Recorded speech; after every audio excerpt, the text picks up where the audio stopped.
Hey guys, welcome back to our channel. In this video we will discuss about anime with overpowered main character 2020.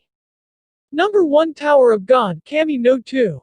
I loves manhwa and I was really happy when I heard Tower of Gods is getting an anime. Even though some people say bomb. The main character is a simp, trust me, it has more to it. The story revolves around a tower that summons chosen people called regulars with the promise of granting their deepest desires.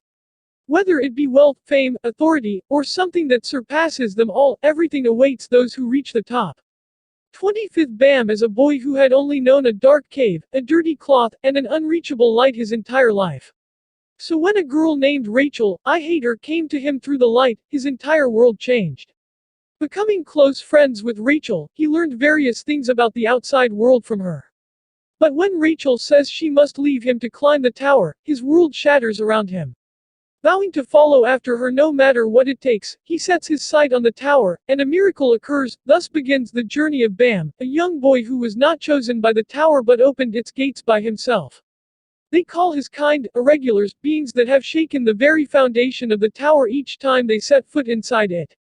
Number 2 Plunderer. Plunderer is the anime adaptation of the manga series of the same name produced by Geek Toys. The anime premiered between January 8, 2020 and June 24, 2020. The anime adaptation is first announced at Monthly Shonen Ace magazine in February 17, 2018. In a post-apocalyptic world dominated by the so-called numbers, each human will have their identity branded with their own count, which could define any number related to their life. May it be one's walked distance or amount of compliments given to them by others, this count could lead them to the abyss when it has dropped to zero. In the year 305 of the Althea calendar, Hina has inherited a mission from her mother, whose count has depreciated to zero, to search for the legendary Red Baron. In her adventure, she meets a half-masked swordsman named Licht Bach who tries to hide his identity, as he is known as a degenerate for having an incredibly low count. Number 3 Darwin's Game. Instead of having you transferred to another world begin your adventure of survival, how about just do it from real life? That is exactly what this anime is about. The story begins when the main protagonist downloads an app that happens to turn a whole society into a battle zone. High school student Kanami Sudo receives an invitation from a classmate to play Darwin's Game, a mobile game he has never heard of. However, as soon as he opens the application, a green snake suddenly pops out from his phone screen and bites his neck, leaving him unconscious. Waking up in the infirmary without any signs of a snake bite, he is told by the school to take the rest of the day off. Although he is puzzled by what has happened, he dismisses the surreal experience as a hallucination and boards the train home. Unfortunately, his curiosity gets the better of him and he uses the application once again.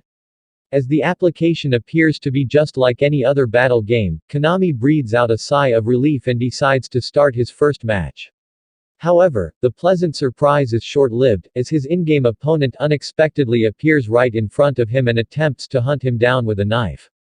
As he desperately runs to save his life, Konami puts 2 and 2 together and realizes that Darwin's Game is not an ordinary game, but rather, it's a brutal fight for survival. Number 4 Mushikago no Kagester. Set in an post-apocalyptic future where most of the human population has turned into giant man-eating insects. We get to follow some of those yet-to-be transformed people as they try to survive in this world. One of these people is Kido, who works as an exterminator, slaying the insects for payment and keeping them from spreading. He one day stumbles upon a dying man whose last wish is that he help escort his daughter back to her mother, and being the main character he accepts. While that's the main story, the first half of the show is used to flesh out some of the characters. It's around EP 6 that it starts to have a clear focus and became more enjoyable because of that. The setting was pretty interesting with a lot of potential, and the times they did expand on it through world building were the best parts of the show. There were a few things I disliked about it, however. The pacing is too fast for the majority of the run time.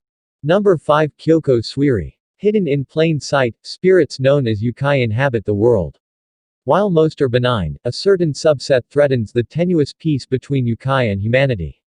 Ever since she agreed to become their god of wisdom, Kotoko Iwanaga has served as a mediator between the two realms, resolving any supernatural problems that come her way. At a local hospital, Kotoko approaches Kuro Sakuragawa, a university student whose long-term relationship ended with an unfortunate breakup. Kotoko harbors feelings for him and suspects that something supernatural lurks within his harmless appearance, so she asks Kuro for his assistance in helping out Yukai. 2 years later, news of an idol who was accidentally crushed to death by steel beams flooded the press. However, months later, sightings begin to tell of a faceless woman who wields a steel beam.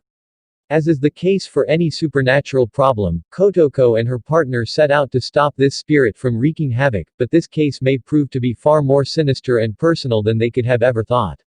That's it for today's video. Hope you like it, and all of this is my personal opinion. If your favorite anime, don't make it comment below, we might make a video on it, and subscribe for more.